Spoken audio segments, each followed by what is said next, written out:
Is this the real reason why people give up? Good morning. If you're coming in, give me a hello. If you're on replay, drop a replay. So got busy morning of sessions. Then we are off to Oxford Brookes University today to lecture to year 2 BSc students, all about behaviour change. And speaking of which, about stopping. Why do people stop? Well, we've got our 5-day kickstart at the moment, and it's really interesting to see over the years of working with thousands of people now in terms of behaviour change, the psychology around it, the nutritional research, and getting started. And quite often, if you start off, it's quite interesting that quite often we see it as fear of looking silly, fear of doing something and not succeeding.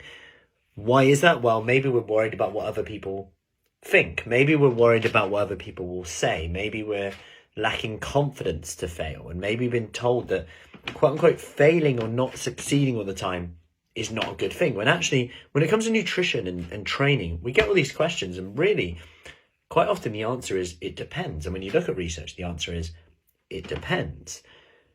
So what we sometimes need to do is try things, and some things will work really well. Some weeks you're going to do something, then you're going to go, you know, I felt that in my lower back. Maybe actually, I'm making quite a lot. Maybe too much here. Okay, let's put that back a little bit. Okay, with my food, this isn't working right now. I'm struggling to stick to it. Okay, let's try adding in this instead. And quite often we're worried, oh, should I try? I'm not sure, it's a bit of a risk.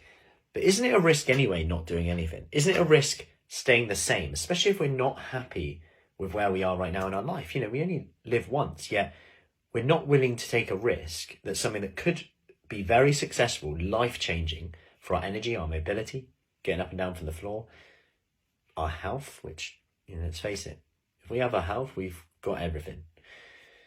And quite often we look at this as a risk of going, oh, I don't know if I should try that, just in case it's not the right diet for me, just in case this isn't the right exercise for me.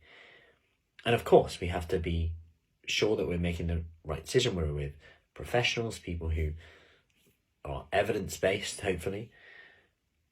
But at the same time, we have to be willing to not fail, quote unquote, but try things to see what's going to work for us. And that is the best way to know what's going to work for you. So today, if you're looking at starting something, or if you're thinking about, oh, this isn't working, ask what's working, what's positive about this right now.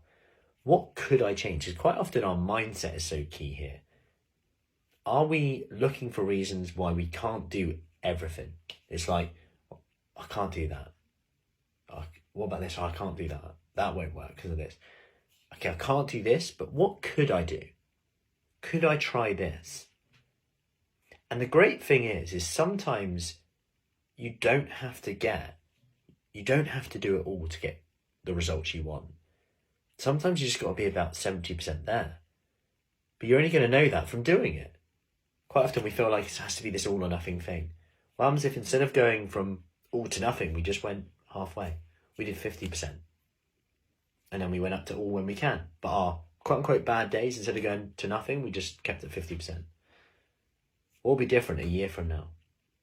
Just a few things to think about today. Anyway, have an awesome day. Any questions, let me know. And I'll see you soon. Take care.